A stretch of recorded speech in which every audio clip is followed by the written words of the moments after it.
Я уверена, что вы все знаете, что Россия наше многонациональное государство, да? Многонациональная страна, где проживает более 190 народов. И понятно, что в России большинство это русское население, это великодушный народ, который живет в мире и согласии со всеми своими национальностями, которые населяют нашу страну. И вот одна из маленьких тех национальностей, народов, которые проживают на нашей территории, это курды. Это как раз сейчас о них вы и услышите. Хорошо ли она учится? Потому что мы сегодня будем вас в том числе и тестировать, проводить викторину. Какая у нее зрительная память, какая у нее слуховая память. То есть наша миссия не только рассказать о себе. Я сейчас назову названия некоторых народов России. И если вы хоть что-то о них слышали, если вы слышали просто даже название этого народа, наименование этого народа, поднимайте руку. Грузины. Марийцы. Марийцы. Да, Марий.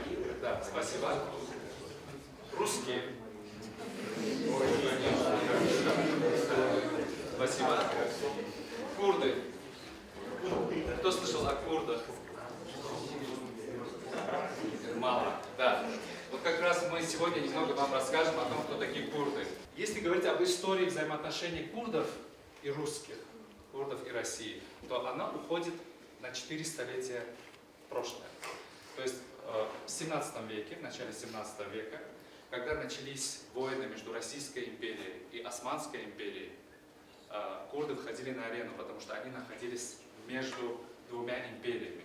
Восток Османской империи, северо-восток, граничил именно с Российской империей. И каждый раз после этих войн часть курдов оказывалась на территории Российской империи. А теперь о том, что такое защита Родины. Давайте теперь я вас послушаю. Как вы считаете, как, по-вашему, можно защитить Родину? Слушаем Григория.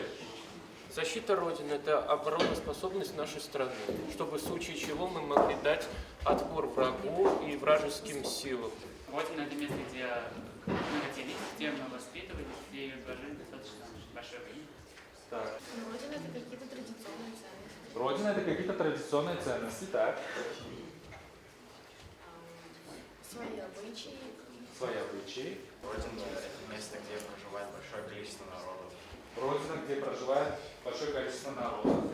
Так, сейчас я прервусь, предоставлю слово своей помощнице Амине Фреш, которая вам расскажет о курдских национальных костюмах.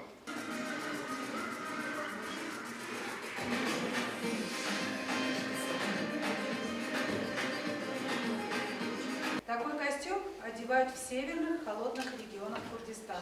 Например, в регионе Сархат, граничащий с Кавказом, а поскольку абсолютное большинство курдов России выходцы из Сархата, этот костюм по сей день здесь тоже одевают.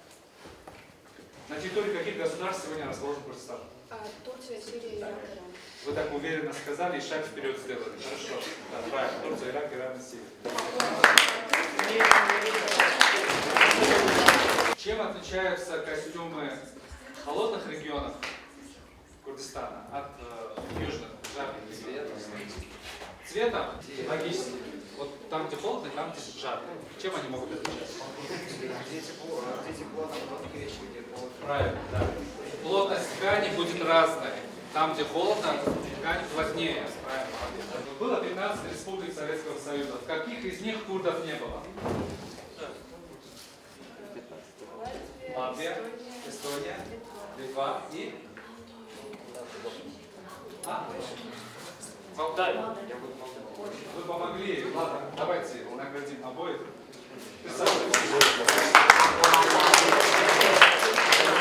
Но традиционные ценности курдов бессмертны в незыблемой памяти о предках, подаривших потомкам богатейшее культурное наследие.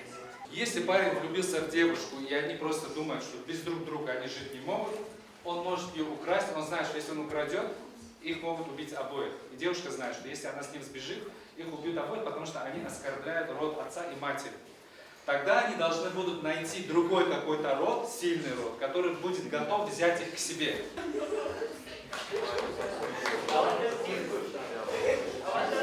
Фото на память. Так, что они делают?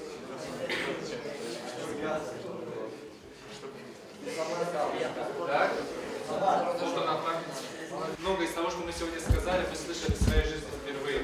Но знаете, что есть в России такой народ, который называется курды. И мы всегда будем рады видеть вас у нас в гостях в Москве и в Курдистане. Всего доброго.